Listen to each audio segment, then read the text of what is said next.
market.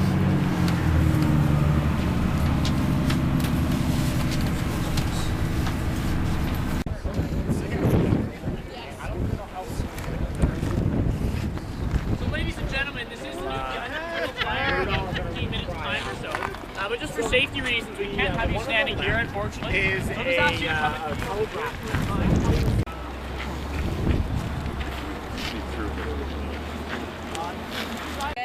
knew what that was because they used it all over the world throughout the British Empire. Yes. So this one right behind me is actually the oldest continuing firing noon gun in North America. It's been firing officially since 1856, but more likely since 1749. So it's very old. It's not this exact gun. The rifles are originals, the cannons are not. They don't age quite as well. So this is the reproduction. There's actually a cool trick to tell the difference between an original and a reproduction of a cannon. The originals are rough and pitted like a golf ball, and the reproductions are smooth. Yeah, so this is a reproduction. It's a 12-pound smoothbore muzzle loader. So it's just like the little brother of the big one over there. So it's about a little less than half the size. And like I said, you usually use 1/3 of the black powder to fire it. But we found that 4 pounds of black powder is actually enough to break windows in downtown Halifax. So we have switched, unfortunately, to 1 pound of black powder, which still gets the same effect. Hi folks, I'll actually ask you to move to the other group of people, please. Thank you. Yes, so it is a smoothbore muzzle loader, so it's like a musket, you load it from the front. So I'll be firing. You can fire it with either 5 or 2 men. The idea is that if you were in battle and some people are getting killed off, you can continue firing for as long as possible. And it is the artilleryman, the one just like me, and the brigade sergeant major over there who are responsible for firing the guns. They're different from the infantry. We wear pants because there's a British brigade, not Scottish, like infantry unit. The artillery would be stationed somewhere for 25 years instead of 3 or 4. They're generally better educated, better well paid, and actually taller. The height requirement was higher for the artillery because they had to carry a lot of really heavy equipment. I can tell you that there are lots of reasons I would not be in the artillery in the 19th century. The height being probably the last problem. Right, but we do actually have evidence that there were women soldiers in the 19th century. A lot of low-class, poor women were desperate enough to disguise themselves as men. We actually have a story about a corporal called Corporal Pipsqueak. That was their nickname because they had a very high-pitched voice and couldn't grow a beard. And so we suspect... So ladies and gentlemen, just for safety reasons, for your own safety, we will ask that... you're fine there, sir, but if you folks could just please squeeze over here. There's some room right over there. That would be great. Just you're not too close to the guy. And I actually got a very interesting question earlier about why we march with our arms straight down by our sides instead of swinging like the modern day military. That's because we were still using line tactics at the time, and instead of, like the modern day, usually using marching for parades and ceremonies, doesn't really have a practical aspect in the military anymore. But for us, we'd be marching for weeks and weeks and weeks, and we'd actually marching up into the battlefields. So if you're swinging your arms, and you have 1,000 men in a perfectly straight line, all that arm swinging would throw everyone out of line. So you have to keep your arm perfectly straight so you can feel the elbow of the man next to you. It wasn't until the First World War where they stopped using kind of line tactics, finally, that they introduced the big arm swinging because it was to highlight how kind of fit and ostentatious they were. So instead of having ostentatious uniforms, they had ostentatious marching. So military has changed quite a bit since my day. Hey folks, I actually will have to ask you to move just a few feet back. There's a metal ring in the wall, so that was good for firing over walls. And then we have a big one over there. That is a smoothbore muzzleloader. It's just exceedingly huge. That one is, I think, 256 pounds. Would be the cannonball that one fired, yes? Coded military signals and coded flags to send secret messages between the officers. Here we have the equipment that we'll be using to fire the new gun. Like I said, just move one muzzle loader. Yeah.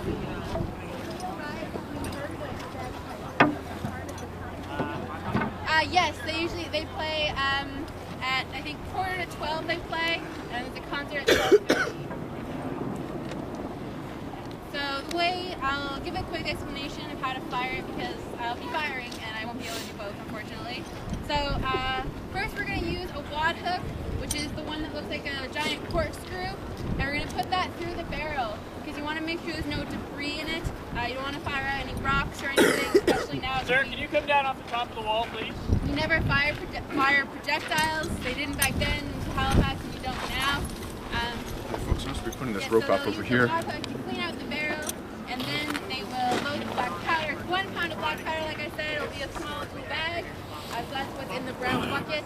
And then they'll push that all the way. We'll push that all the way to the back. And there's actually 2 ways we can fire this gun. One is called using a friction tube. The friction tube is a little metal tube that you put into a little hole at the back, and then you attach a rope to the tube, and then when you pull it out, it would create sparks, light the black powder inside the barrel, and fire it off. But what the method we'll be using today is called a lid stop. So it's a much simpler, a little less effective, but cooler method. If you enjoyed it. Once the gun is fired, they will take down the ropes and you can approach and take pictures with us. There's other things to do in the fort. I personally recommend the Army Museum. It's on the 2nd floor of that building right over there. And right below that is the Visitor Center, right where we started. All right, so thank you very much. Have a great day, folks. Thank you. Looks like we're getting ready to start. Same out here. This can be fired by a couple of ignition systems. This is sort of the overall system. It's one stock and quill. Quill is a small rope fabric that's soaked in gunpowder. The lint stock is super attached. So it's a ton of work as long as it's not windy or rainy. So the sergeant there has the wad hook. He's going to go down the gun, make sure that there's nothing inside the barrel that can come out and fire it out or change things. The bombardier here at the back is going to clear the bin. So he's remove the vent cover. He's going to take the primary iron and drift up and down 5 times to clear any gunk or debris that might be in the vent so that we can keep our ignition system from touching off our black powder. So they're going to load now. You'll see the black powder backet kind of carried forward. The bombardier is going to look it over, make sure that there's no spillage, anything that's coming out. Put it inside the muzzle. You're going to take the powder bucket out of your way so that you have more black powder getting another way in the ignition system. And we're going to put our thumb over the vent. Now historically they could repeat fire these. There might be embers at the back of the gun. Oxygen and blood needed to cause the fire to start. So by negating any oxygen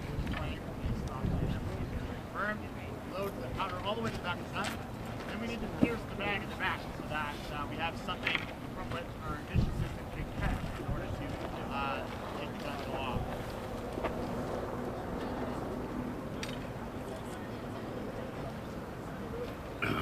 So they're going to run up the gun, like I said, it's quite heavy. You can see 2 men pushing this forward. However, it would historically have taken a 5-man team, and you'd have 2 extras.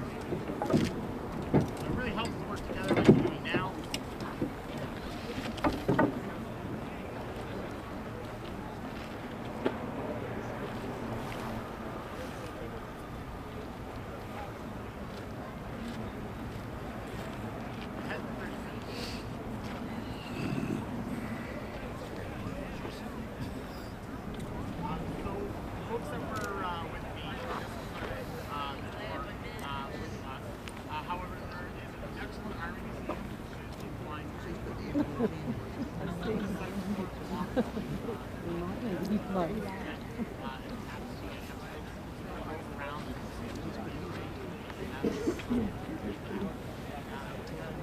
嘴巴张开来。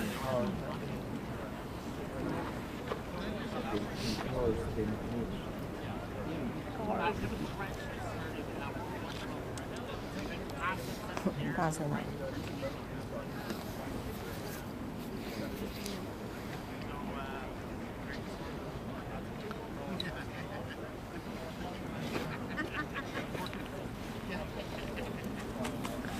耳朵塞起来，嘴巴张开。 Will's already inside. It's there.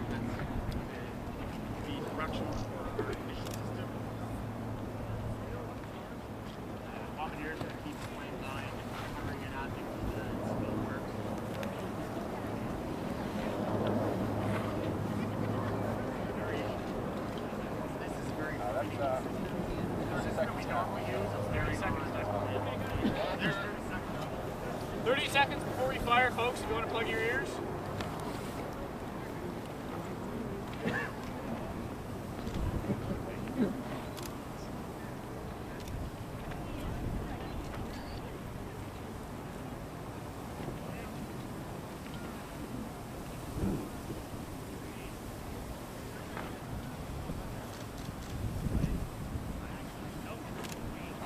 Fire!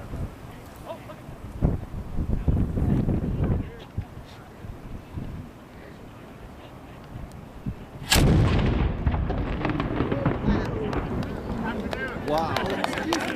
Awesome.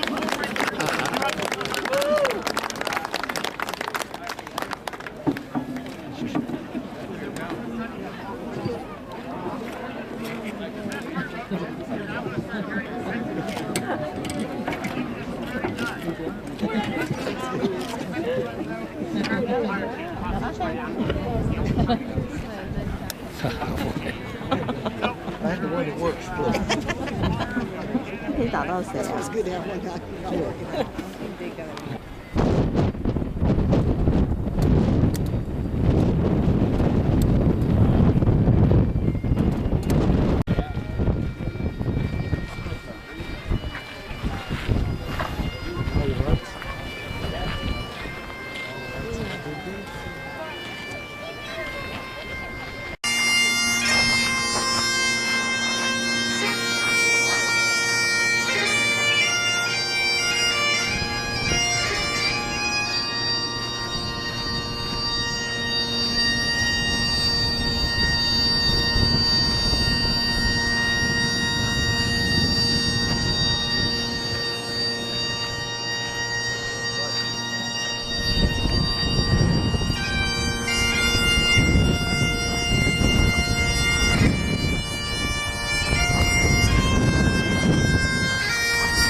That's the first week in July every year. Fantastic show.